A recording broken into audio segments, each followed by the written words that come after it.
Bonjour les humains, 28 décembre 2024. Alors je vais commencer une nouvelle playlist pour continuer, enfin en réponse, enfin pas vraiment en réponse.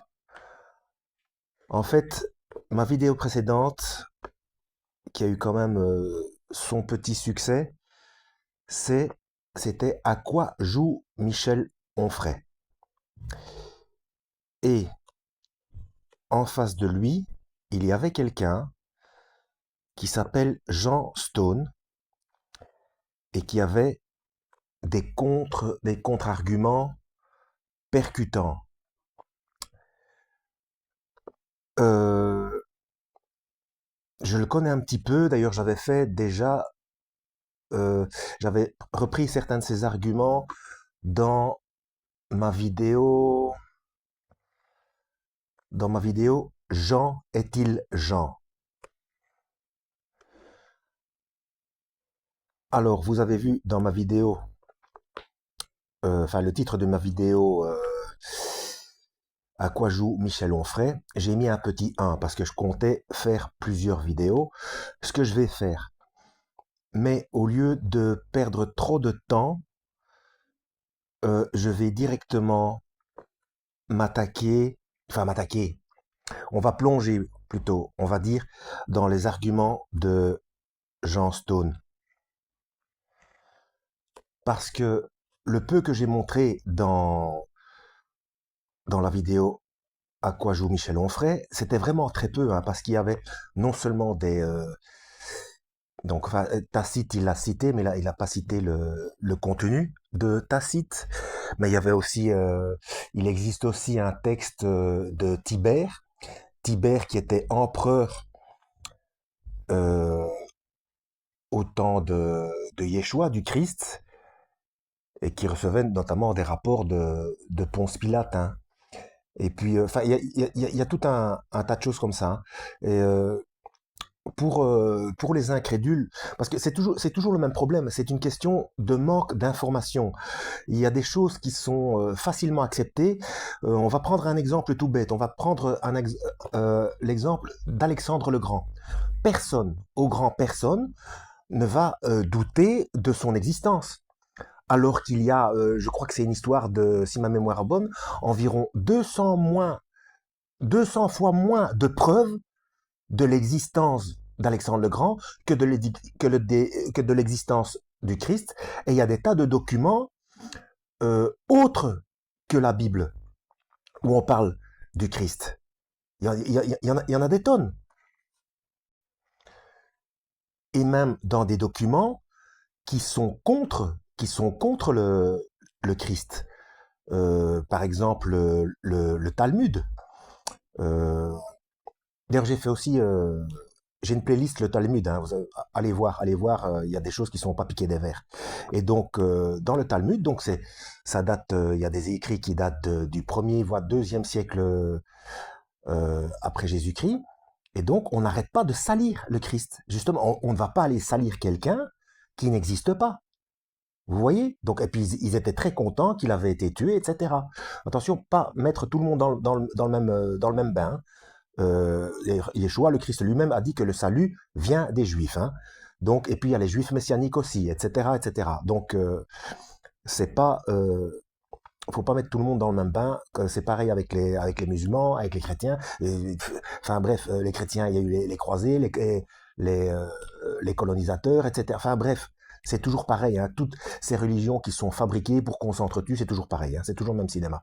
Donc, alors,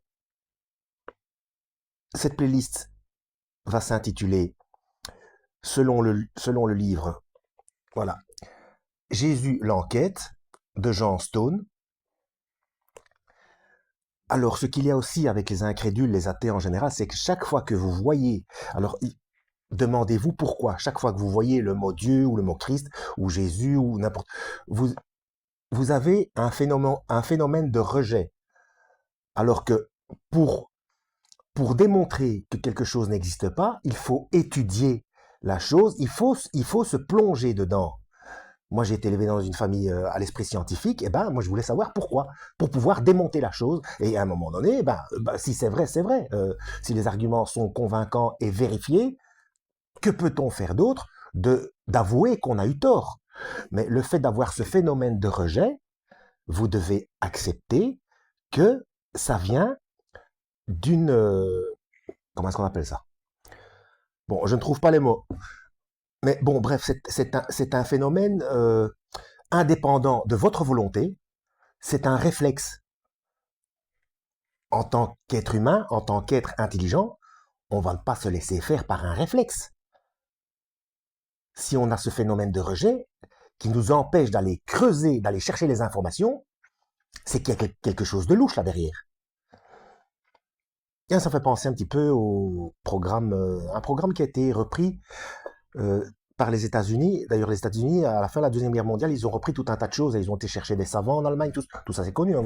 Mais ça porte un nom aussi, ce programme. Ça porte un nom et tout un tas de techniques, notamment, qui a donné le programme MK Ultra, pour ceux qui voient où je veux en venir. Et ce programme MK Ultra, il a été utilisé notamment pour la guerre froide, la guerre du Vietnam aussi, tout un tas de trucs. Enfin bref, c'est un autre sujet. Bon, on va commencer parce que ça fait quand même déjà plus de 6 minutes. Alors, d'abord, ce qui est écrit ici derrière. Que l'on soit croyant ou non, Jésus est sans conteste la personnalité qui a marqué le plus l'histoire de l'humanité. Mais que sait-on exactement de lui? En menant une enquête haletante à partir de l'analyse de l'ensemble des ressources disponibles dans les 1er et 2e siècles de notre ère, donc 1er et 2e siècle, donc les contemporains du Christ étaient les grands-parents des gens des ressources qui se retrouvent dans ce livre apparemment. Donc ils auraient très bien pu dire, mais non, il n'a jamais existé, etc. C'est pas vrai. Hein. Donc déjà, ça tombe à l'eau. Jean Stone ouvre des perspectives nouvelles et inattendues sur les origines du christianisme et une compréhension nouvelle de la nature de Jésus qui surprendra même les chrétiens.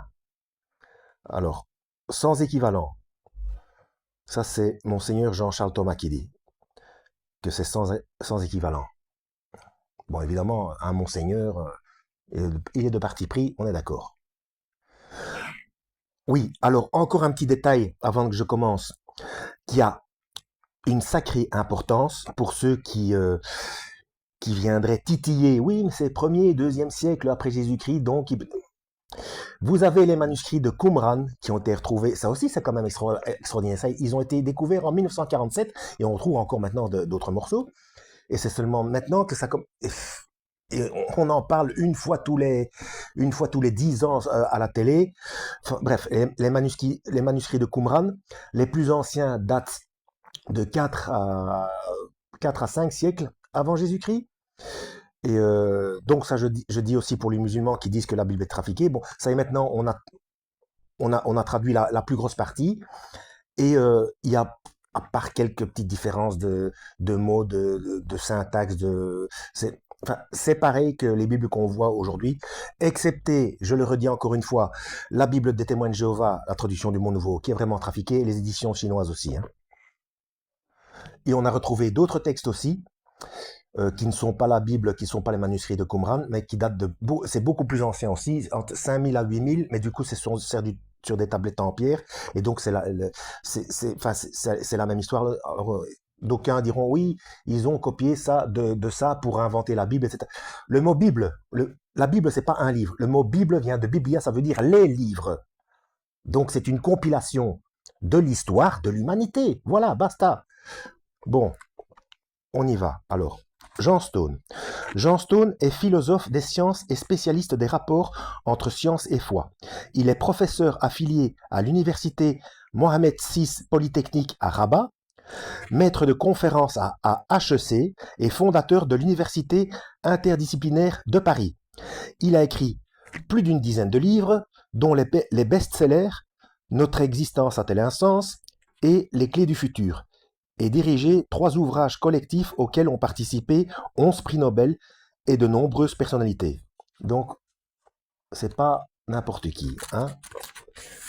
C'est pas quelqu'un qui va aller se présenter quelque part et qui va dire voilà, moi je sais tout, mais personne, voilà, mais j'ai pas fait d'études. Bon, bref, c'est pas rigolo.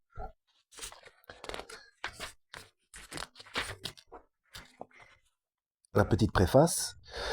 Ô disciple que Jésus aimait, l'un des plus grands mystiques de l'histoire humaine, à la mémoire de mes parents, Nicole et George Stone, sans qui je n'aurais pas reçu un certain nombre des connaissances présentées dans cet ouvrage, et qui m'ont prénommé Jean en souvenir du disciple en question.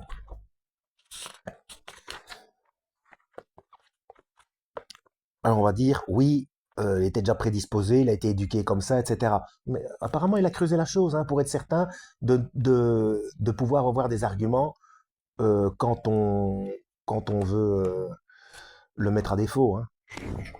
Et c'est ce que je dis, d'ailleurs c'est ce qui est indiqué dans la Bible. Faites comme les gens de Béret qui tous les jours allaient vérifier dans les Écritures pour voir si ce qu'on leur disait était exact. Donc c'est concernant tous les religieux, de toutes les religions, n'écoutez aucun humain, allez vérifier vous-même. Parce que c'est ça le problème des religions. On se fait manipuler par des curés, des rabbins, des imams, des grands muftis, tout ce que vous voulez. Mais personne ne lit. Voilà. Bon, bref. Préface par Jean-Christian Petit-Fils. C'était dans les années 1983-1984. Je me passionnais alors pour l'étude scientifique des évangiles canoniques, leurs origines, leurs rédacteurs, la date et les modalités de leur composition, les relations qu'ils entretiennent entre eux, particulièrement les synoptiques, Matthieu, Marc et Luc, alors que le dernier, celui de Jean, émanant d'un témoin oculaire de premier plan, est sensiblement différent dans son écriture et sa relation des faits. Pardon. Alors, il y a une petite référence. Dans la conclusion de cet évangile, d'autres témoins, donc celui de Jean, hein, d'autres témoins oculaires, dont probablement l'apôtre André, frère de Simon-Pierre, que l'on en croit le très ancien canon de Muratori, 2e siècle, notait c'est ce disciple qui témoigne de ces faits et qui les a écrits, et nous savons que son témoignage est véridique. Jean 21-24.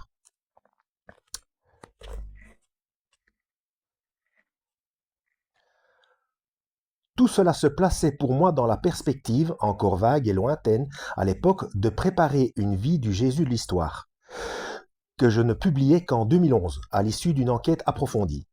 Au cours de ces premières investigations, j'avais lu avec grand intérêt Le Christ hébreu, 1983, du philosophe Claude Trémontant, qui venait de jeter un pavé dans la mare des exégètes, toujours prompt à répéter la même doxa en soutenant que les 4 évangiles avaient été écrits beaucoup plus tôt qu'annoncé, en tout cas avant l'an 70 ou 70, date de la destruction de Jérusalem, et ce, non pas en grec, comme en témoigne bien entendu la version officielle de l'Église catholique romaine, mais directement en hébreu, puis transposé et diffusé en grec, un mauvais grec, raboteux, suivant presque pas à pas les tournures et la construction de la langue hébraïque.